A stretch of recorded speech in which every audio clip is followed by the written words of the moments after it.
Thanks for joining us for Season 5 of the Hospitality Hangout, a hospitality-focused podcast where the founders of Branded Strategic share their insights and bring technology and innovation leaders that are making things happen in the industry we love.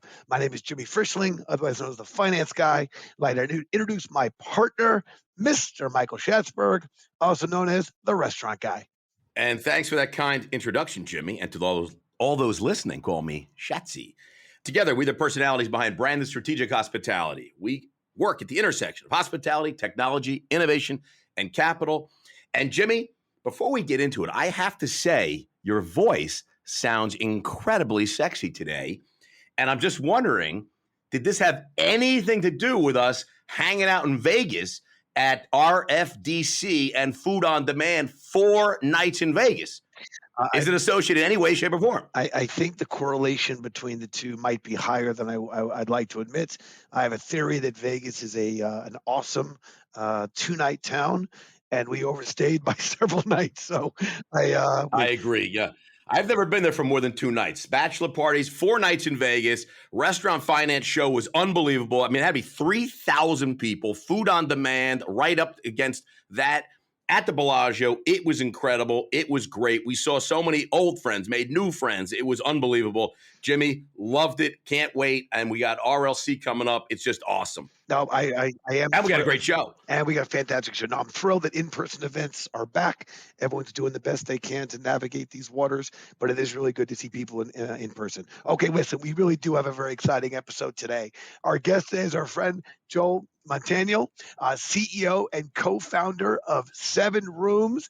Joel, Jimmy, we've been trying to get Joel on the show for 2 years. 2 years, I'm telling you. I know. It's been a long That's how busy this guy is. Look, you know what? He's busy. He's on a fantastic run. His company is doing incredible things for the industry. Yep. And look, let's have Joel take the lead, give a little background on himself, and of course, 7Rooms. And Joel, we're thrilled to have you on the show with us, man. Thanks, Jimmy. Thanks, Shatsy. Excited to be here. Sorry it took so long for us to get this on the books. And we're going to find out why it took so long today. Wait till you hear. This guy's busy. This guy's making things happen. Yeah, I know. I was waiting for you guys to get back from Vegas so we could do it properly. Fair. So very excited to be here. We've known each other for quite some time, and thank you guys for putting together this podcast. It's really one of the amazing things coming out of what Branded is up to these days. So I appreciate it. Yeah, listen, give us a quick background on 7Rooms, and we're going to take a really deep dive into Joel and what makes Joel tick. But just give our listeners, what is 7Rooms? Sounds good. So 7Rooms, we describe ourselves as a guest experience platform. It's marketing speak, but really what we're working on doing is helping operators build a direct and personalized relationship with their guests throughout the guest journey. So before, during, and after. We got our start as a guest data company. So many, many years ago, we tried to figure out why hospitality technology systems didn't have any guest data in them. And we really were surprised by that because we were like, this is the hospitality industry. Isn't it all about understanding the little things? Isn't it all about making people feel special? How can operators do that when the very ingredient you would need is not available in the systems they're using to run their business? So we got our start as a guest data CRM company, and then we've now evolved ourselves into now a guest experience platform with a mission of helping operators make their guests feel at home. Hey, thanks for that. We love it. Love what you're doing at 7Rooms.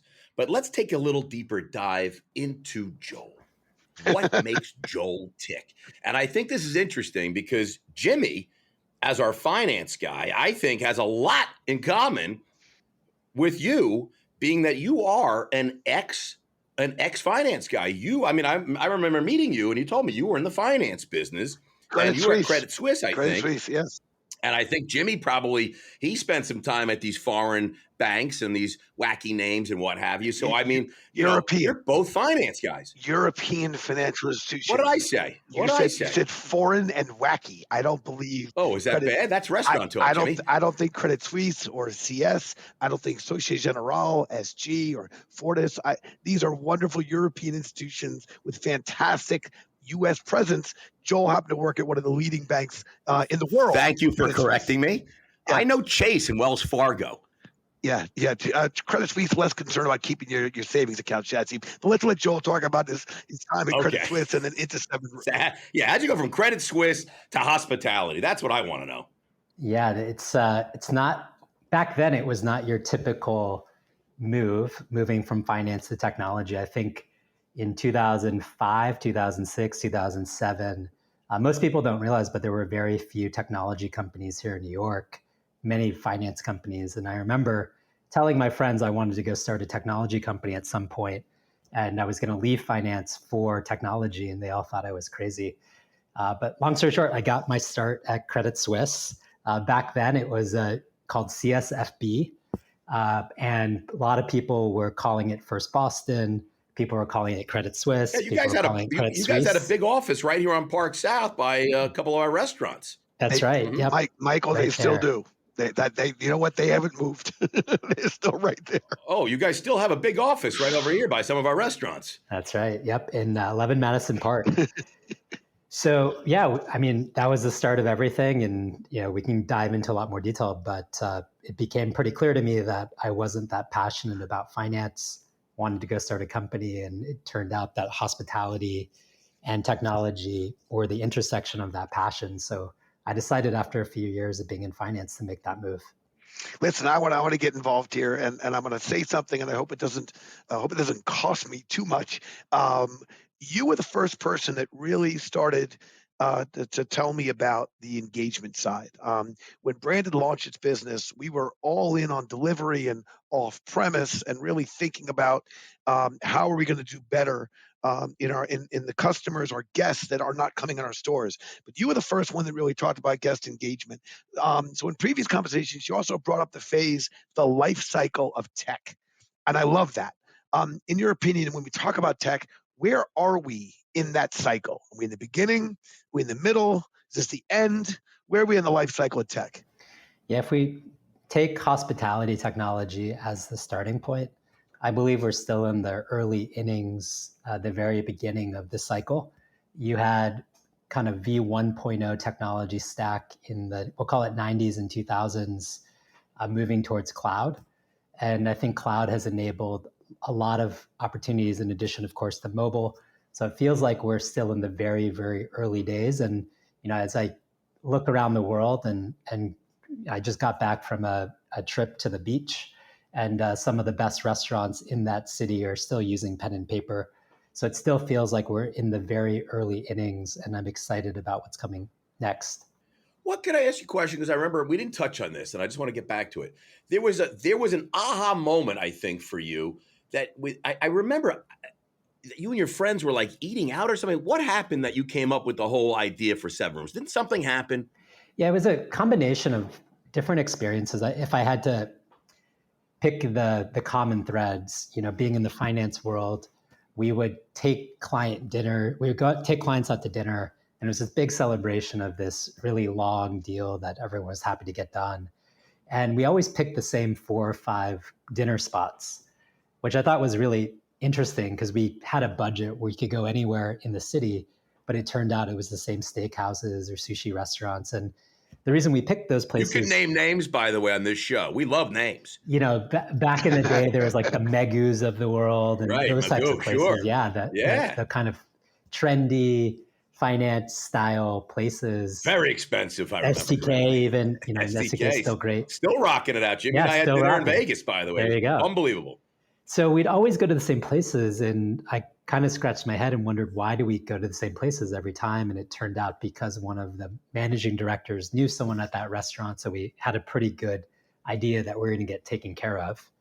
So that was one thread. A second thread is, working in finance, you work these 100+ hour weeks, and as Jimmy knows, you don't know when you're going to have off. At least the underlings, like I was, didn't know when I was going to have the weekend off. And so 8 o'clock would roll around on a Friday. Your boss would come over and say, "Hey, you have off for the weekend." And at that point, I couldn't get into the hot restaurant. I couldn't get into the restaurant I was reading about because I didn't have the relationships. And so the other personal side of it was, why do I have to go to a restaurant? I can't believe you couldn't get into the hot restaurants. I can't believe. Back then, you couldn't get in. You had to book months in advance. And, there was the McNally restaurants where you had to know the number. There was La Esquina where good luck. Good luck didn't matter who you were. Yeah, 5 or 10 o'clock, 30 days from now. And so it started with well, what happens if you can't go 20 times? How do you build that relationship with the restaurant? How do you get to know them? And when you're working so often, there's few chances to go enjoy the city. And so kind of those two experiences were central to the idea of how do you help an operator create that experience for the guests, and in turn for the guests, how do you create that amazing experience even if you can only go a couple times? No, I'm digging all this, and now I want to go just a little further into Seven Rooms, because when we first met you, you had started out. And I hope I hope I'm assessing this correctly, but I looked at Seven Rooms as a reservation, seating, and guest management solution. But now you've added a myriad of new functionality, certainly delivery, which was critical, and so I think important for your business development, particularly in light of when the pandemic came crashing down. And now you've gone as far as to develop your own white label platform. Can you share a little more about how this all came about? Yeah, so as we were building the company, we started with this idea of guest data. And so how do we help the restaurant capture as much guest data as possible? And how do we make it as easy as possible for them to capture it? And actually, when we first started, we had restaurants that were using our CRM system side by side with their reservation seating system. That's how important it was to them. And then what we realized is if we wanted to help the restaurants, how could we actually also build the reservations and the seating so that they could have one system to look at everything together? And then as we moved and had more data, the restaurant said to us, well, what can we do with that data? This is around 2017, 2018. And we told them, well, you should market to your guests with the data. And they said, how do we do that? And they said, we do it kind of. We send out a brunch email, and we thought that that was okay, but there was many other opportunities for them to do better. And so we ended up building a marketing automation system to help them leverage that data to drive repeat visits and now repeat orders. And that brought us to 2019, at the end of 2019, and we started looking at our customer base and wondering, well, what else could we do for them? And it became so evident to us that online ordering, delivery, and pickup was growing really quickly. It had a lot of similar dynamics to what we had seen in the reservation world, where they didn't have as much control over their channels. They didn't have as much of an understanding about their guests as they needed to have. So a lot of the same parallels. And for us, it made natural sense to say, could we expand the platform to help restaurants do business in delivery and pickup, give them the right data, give them the right touch points? And so before COVID, we had actually made a decision to go build it. COVID accelerated that decision. And lastly, the way we think about everything is we think about that guest journey, the before, during, and after. And if you think about that journey, there's touch points in every single phase. So the way we look at it is, can we add a new touch point, or can we augment an existing touch point that creates a better guest experience and then helps our operator partners get more revenue from the transaction? And if we can do that, and we can do that again and again, and we can do that well, those are things that we want to go do. So online ordering fit nicely into that box, where we had a lot of restaurants asking if we could do it, and it made sense as a natural extension of the platform. That's awesome. So let me go back for a second. So people are making reservations on your platform. You're capturing what they're eating and drinking, right? And then when they come back, you kind of remember what they ate and drank, so you can make suggestions. You kind of maybe know where they like to sit, what kind of table, maybe who their server is, all these different things, red wine, white wine, this kind of thing. Now you're into delivery. So you're capturing what they want in the restaurant, and you're capturing what they're getting and liking and eating at home as well.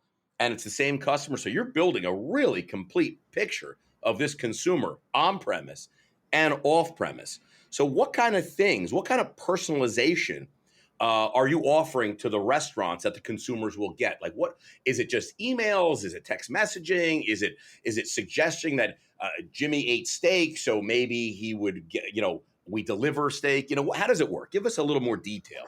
Yeah, sure. So if we start first with the data and the trends that we're seeing, and then we can talk about how we help restaurants and consumers given those trends. So the first trend is, of course, delivery is up. So before the pandemic in the US, it was about 42% of consumers had done delivery in the US. Now that's north of 50% and growing. And then what's interesting is we thought that when COVID was stabilizing, that dine-in would pick back up and delivery would slow down a little bit. But actually what you're seeing is both are accelerating. So dine-in is up, delivery is up. And so what that means is now a restaurant needs to be able to understand and work across both of those different channels. However, it's the same customer. So the customer that is ordering delivery on Wednesday is coming in on Friday. And so what that means now is a restaurant needs to be able to market, engage, interact with that consumer across all of those channels. And in the backdrop of COVID, everything has become a lot more challenging. There's less staff and consumer expectations are much higher. So more practically, as an example, Michael Mina is one of our customers and they use us for online ordering. They also use us for reservations. And so on a Wednesday, when you order your delivery, we capture that into the guest profile. And then when you show up on Friday, they know exactly what you ordered for delivery. So for instance, Jimmy and Schatz come in, you get seated at the table we know you love. I drop down a tzatziki because that's your favorite delivery go-to and say, thanks for supporting our business over the past few months. Here's something on us. You leave that restaurant having a great experience. And then the following week on a Friday, I can market the new restaurant that we just opened up. They actually just opened up an amazing new Greek restaurant. So on a Friday, I can market that to you. And then on Wednesday, I can market the delivery to you. And all of it is done automatically, leveraging the data set that the restaurants are collecting and that we're helping collect on their behalf. So you as the consumer get this connected experience and the operator gets to speak to the customer in the way that they want to be spoken to, depending on the day, the time, their interests. It's awesome. I think it sounds a lot like what retail had been doing for years, no? Yeah, it has so many parallels. It's a good call out of, the online, offline, the shopper and how to understand them. And I think we've learned a lot from the retail world. And they're still struggling as well to figure out how to make that look when you shop online and you go into the store. I think restaurants have that same challenge, but they also have the same opportunity. I was going to say, I think it's so important what you're highlighting. Schatz and I keep thinking about brands and whether you as a guest or experience that brand in store, whether you experience that brand, in the digital sphere or off premise. At the end of the day, these are the brands that we're forming relationships with. At the end of the day, I think hospitality is just that. On premise, off premise, you got to create that relationship, and that's what you're doing. You mentioned Michael Mina. He's one of the elite restaurateurs in the world. Do you think restaurants have or are figuring out how to manage this delivery and dine-in model? Is the crossover starting to happen? I know your tool is really exactly that. You are the tool that allows restaurants to do it. Do you think the guests are figuring it out? Are they ordering $100 bottles of wine to their homes? Any positive momentum that you're seeing happening for your clients? Yeah, so definitely positive momentum, but it's still early. I would say Yep. one thing that we're learning is customers don't care what the challenges of the operator are or the systems that they're using. I think they care a little bit more, but in general, the customer wants what the customer wants. And in general, there's more convenience than ever before. And so restaurants have to contend in that universe with a consumer with higher expectations and more options. And so I think restaurants are starting to understand how important it is to play in both. For instance, we don't see restaurants that turned on delivery for the first time ever in COVID turning it back off. On the whole, most operators are keeping it on because they've seen the impact that it can have on their business. And then the consumer that is going to order the nice bottle of wine in the restaurant, there's also consumers that are ordering the $100 plus bottles from the restaurant through delivery. And we saw that with some of our Michelin-starred restaurants here in New York, where you were seeing $100, $200, $300 bottles get sold pretty regularly, where that consumer theoretically could have ordered that through a delivery app. They could have walked out to go get it, but you had that convenience factor. So I think it's early. I think that the consumer ultimately will dictate what the restaurant needs to do. And right now, based on the data, there's no doubt that delivery and dine-in is the new consumer. And there's no doubt that the restaurants that are going to be successful are the ones that are doing both well. Well, listen, we talked a little earlier about it's been hard to get you on the podcast because you've been busy. You've been really busy. And I got to tell you, a couple things you've been busy doing is announce some really cool partnerships. One with a little company known as TripAdvisor that a few of our listeners may have heard of. Another company, maybe some of our listeners don't know, but certainly us in the industry know, is a little company called Olo that recently went public at I think it was 5 trillion or 10 trillion. I don't know, Jimmy. I leave the finance up to Jimmy. He knows that stuff. What can you tell us about the partnerships with SevenRooms and TripAdvisor and SevenRooms and Olo? Very interesting. Yeah, firstly, our philosophy is to partner with other platforms, with other providers in the industry. We have a philosophy, you'll hear us say it a lot, which is to be a bridge, never a blocker. So since day one, that's been our philosophy as we've entered the industry. And you can see that in terms of all of the integrations we have. For instance, we have over 50 direct point of sale integrations throughout the world. Another thing that's unique about us is we want to enable all of the consumer booking channels. And so unlike other systems, SevenRooms does not have our own consumer channel. We integrate and support all of the ones that exist. So, the world to us, we wanted to make the world look like what happened in the airline and the hotel industry, where if you want to go book through Expedia, you could book through Expedia. If you wanted to go directly to the hotel website, you could do that. If you wanted to go through your credit card, you could do that. Different value for the consumer, different value for the operator. That's the world that we've enabled across multiple countries, multiple markets now. And so that as a starting philosophy, just to lay that out for people listening, has always been our approach, which is be a bridge, never a blocker, integrate with the things that matter. Pretty sure it's just Jimmy and I, by the way, listening. Well, for one other person, maybe coming back from Vegas. Chelsea, we got like over 50,000 people. I'm kidding. Well, you're related to most of them. I mean, we should do the other set of questions then. So, in the sense of the two partnerships, just to play off of what we were just talking about, the TripAdvisor one we think is a landmark partnership.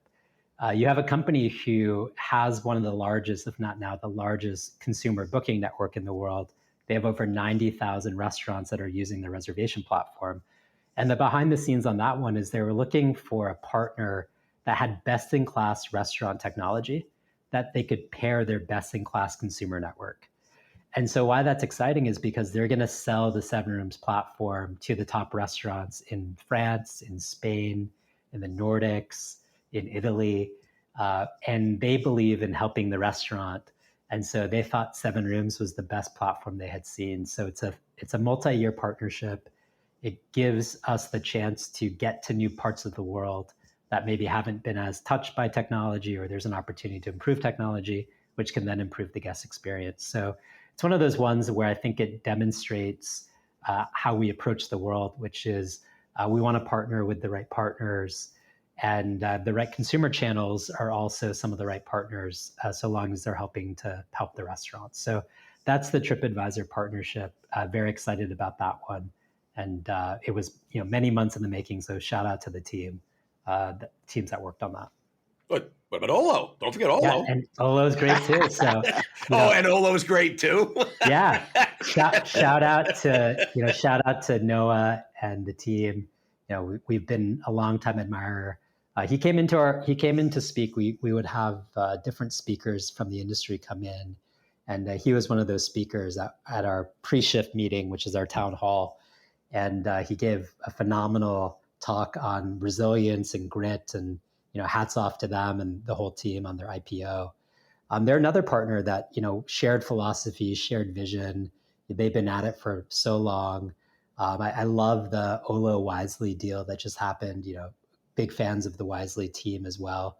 And, I think it's great for the industry in terms of where it's moving.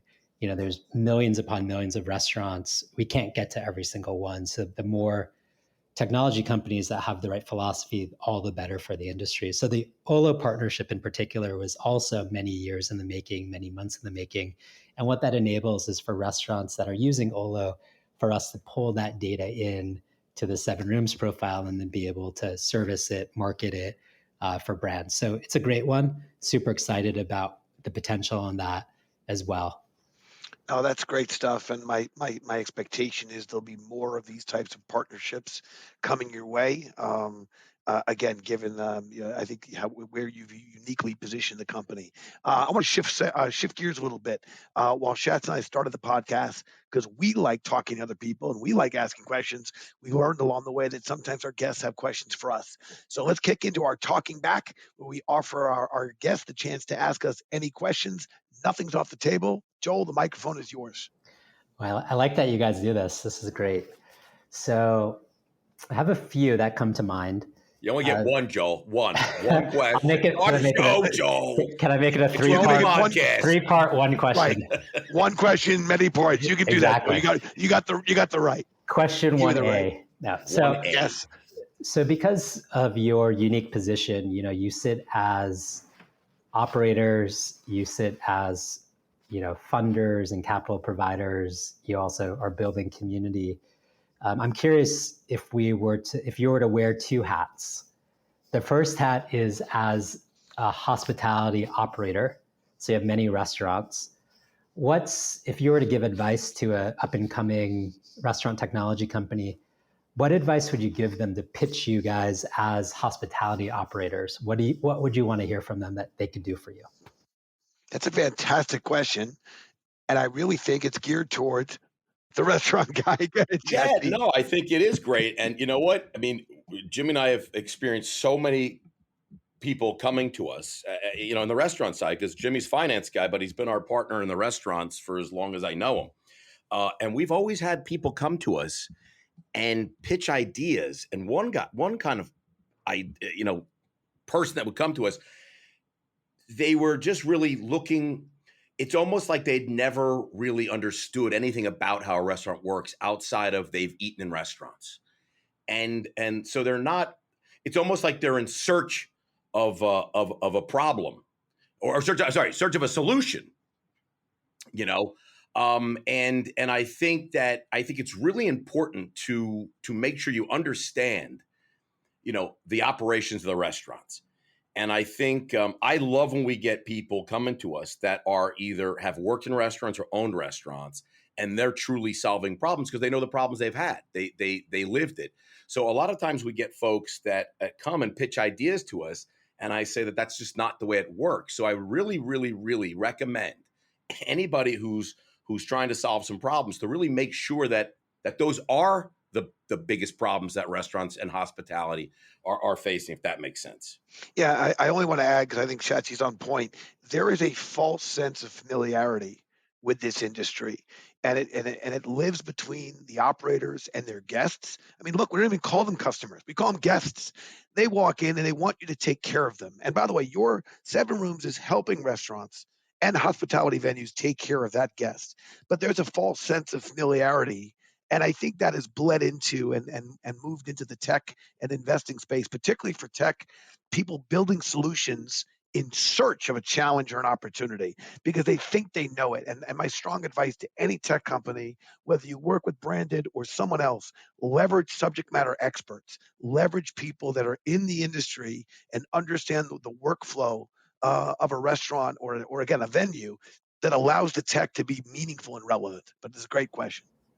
What else? What's your part B? We'll give it to you. Yeah, part B, and I couldn't agree more with how you guys are thinking about part A. And we had to learn that lesson the hard way. I think the first approach we took was from a point of view of customers and guests, not as operators. And I think we definitely underappreciated what it was like to be the operator. Yeah, I'm smart, Joel. I'm smart. It was one of those. It was like, hey, this makes sense on the whiteboard. And it turns out what's logical isn't always logical. So on the second part, so given that you are also investors, if you put on your investor hat now, if a technology company is pitching you, what are the 1, 2, or 3 things that get you excited from that company might tell you or they might show you? I mean, I go back to I know, Jimmy. I know this is definitely in your area, but I just wanted to say what gets me when they pitch gets us really excited is when they've come up. You're like, holy shit! Yes, I need that. Holy shit, that could really solve our problems. Oh my God, this is incredible. That's the kind of thing. That's two curse words. We might have to deal with an FCC violation there, Shatsy. But away from that, but Joel, to Shatsy's point, our entire top of the funnel, our entire investment thesis starts with the operator. So we are an operator-centric investment platform. We will only work with tech companies that position themselves as allies to the operator.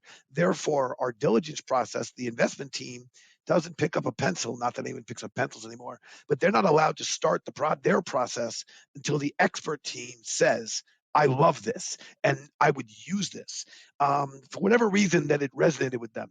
If the expert team, which are our operators, if they give it that type of endorsement, then the finance team gets to work. And specifically, both groups have to ultimately say yes. It's just that the finance team doesn't even get a look at a deal unless the experts like it. So assume that a company has passed that operator checkpoint and got blessed. We then start quickly looking at traction. We look at the team, we look at the TAM, we look at the traction, the triple T.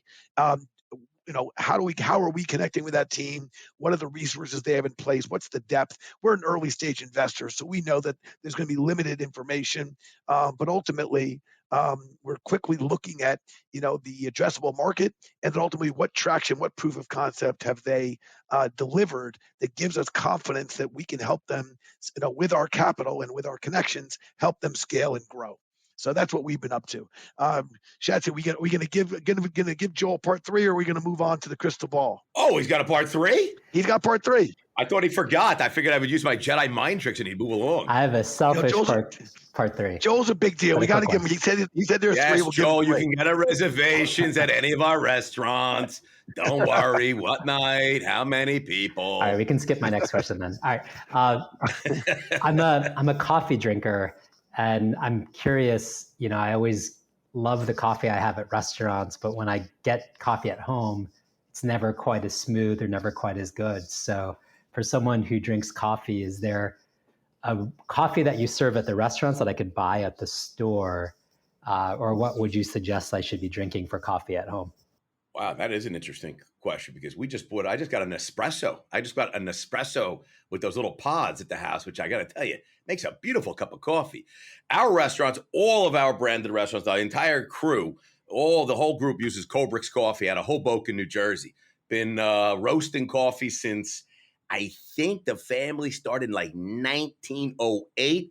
And you can go out there, and I've been out there, got a master roaster. It's right in Hoboken, and they make it there, and it's sick. And it's great coffee. They have everything, all types of blends. We don't sell it direct. Maybe we should, Jimmy. Maybe we should be doing it direct to consumer. But Cobrix, I think they even have like a little cafe here in the city. But we love Cobrix. They've got great stuff, and it's a great family-run operation.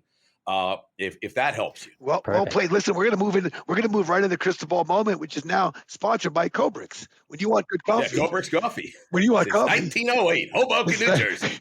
When you want good coffee, Cobrix, 1908, sponsoring the Crystal Ball Moment. That was a freebie for you, Cobrix. Okay, listen, it's time for a Crystal Ball Moment. A chance we ask you to put on your Kreskin or Miss Cleo hat and predict the future. So, Joel, how do you see restaurants and dining 2 years from now in relation to hospitality and technology? Doesn't seem like a long time, but things are moving quickly. So got to tell you, 2 years from now, what are you thinking? Well, it's a good question. I think that there will be more platform solutions with consolidation happening in the space. There's just a ton of different technology providers, which I think is great for the industry. And I think that given how much is out there, that there will be more consolidation, which will hopefully make it easier for the restaurant to pick technology that will help them. I think that restaurants, hopefully this is maybe my ideal future, will be asking different questions 2 years from now when they're looking at buying technology. I hope that they'll be asking things like, what is the ROI on this investment? How often are you releasing new technology and new features? And how open are you as a platform? And what do you do for me in terms of ownership of my guest data and help me use it? And I think that hopefully, if we've moved the industry far enough along, those are the questions that restaurant technology buyers will start to be asking a couple years from now. Okay, and what company are you buying? You see what I did there, Jimbo? You see what I did there? There's an obvious answer. He almost said something. We almost got him to say something. That would have been incredible. I tried to trick you. I apologize. I always like to slip those in there. All right, listen, Joel, I appreciate that. He almost said, we are buying. Oh, and then he realized that he's on the podcast, national podcast. Brandon Quickfire. Joel, we are going to ask you 5 lightning round questions. Don't think too hard. Whatever comes to mind, I want you to just let us know. Are you ready? Yep. What company are you buying next? I'm just kidding. I'm just kidding. Favorite Thanksgiving dish? Gravy. Where are you getting dinner from tonight? Still looking. I wanted to go to Aldama, but it's closed on Mondays. Come to Isabel's, Booby. It's delicious. What is your favorite food city in the world? New York. Nice. Favorite place to travel? Anywhere with a beach. Nice. If you were to challenge Jimmy or I to a game of musical chairs, who would you have the better odds of beating? Jimmy, stand up and show him. I'm standing. Oh, then sit down then. I like this question. Well, I'm going to give a 2-part answer here. If it's the last person in the chair, meaning it gets physical, then I would go against Schatzy because Jimmy's big. If it's about whoever sits in the chair first, I would go against Jimmy because I might be a little bit quicker. So it's the speed. So you're going speed. I agree. Yeah, if it comes down to like you got to smush one of you, Jimmy will definitely shove you right out of the way. Right out of the way. I agree. Good answer. Good answer. Politically correct. Yeah. And I think actually very accurate. I think I would still probably. I think I would be. I think I wouldn't win in all of it because at the end of the day, I don't care how fast you are. I'm throwing you off the effing chair. But okay. I was going to say, Jimmy doesn't play by the rules like musical chairs. You should have seen him in like nursery school, kindergarten. Oh, those blocks were fun. He always had a timeout. Is that a bad thing? A timeout's bad? All right, listen. Good thing. Joel, we want to thank you so much for joining us on the podcast and for sharing your insights. We appreciate the hard work that you do and the team at Seven Rooms does, not just in this difficult time and most interesting time, but really you've been at this for a while and you're really adding. How many years old is Seven Rooms? 10. 5 years old. 10? Yeah, 10 years old. It's 10 years old. Yeah, exactly. So you've been at it for a while, man. No, and I really, you're ahead of the curve in terms of the importance of guest engagement. If you want to get in touch with Joel directly, you can email us at podcast@brandedstrategic.com, podcast@brandedstrategic.com, and we'd be happy to make the introduction for you. As our current listeners know, we no longer give out personal information; it's frowned upon. That was a season 1 mistake. And to our listeners. We want to really thank you so much for tuning in. We know there are hundreds of thousands of podcasts out there, and we love that our podcast is growing. We're excited to announce we're moving on to season 6 in the not too distant future, and thrilled that we're getting such momentum and great guests like Joel. Join us next week as we welcome our guest, Sam Oakes from Nation's Restaurant News. Sam Oakes from Jimmy, Nation's Restaurant News. I think it's O'Chase. I'm going with I'm just going with the good old American Oaks, baby. Sam Oakes, that's a solid guy. Solid name, Sam. That is solid. It is. If you haven't done so already, please subscribe to our podcast. And better yet, please invite a friend to join us so you don't miss out on the exciting guests we'll be having in the future. Schatzy, I'm going to pass it back to you. This is Jimmy Frischling, your finance guy, thanking Joel and passing it to the restaurant guy. This is Schatzy, a.k.a. the restaurant guy. And I got to tell you, Joel, well worth the wait. Absolutely. This was a fantastic podcast. Thank you so much, everybody, and thank you, Joel. Thanks, Joel. Thanks, Schatzy. Thanks, Jimmy. And congrats on Branded Strategic and all the success so far. Appreciate it, guys. Thanks. Yep. Appreciate Cheers, you, everybody. Man. Cheers.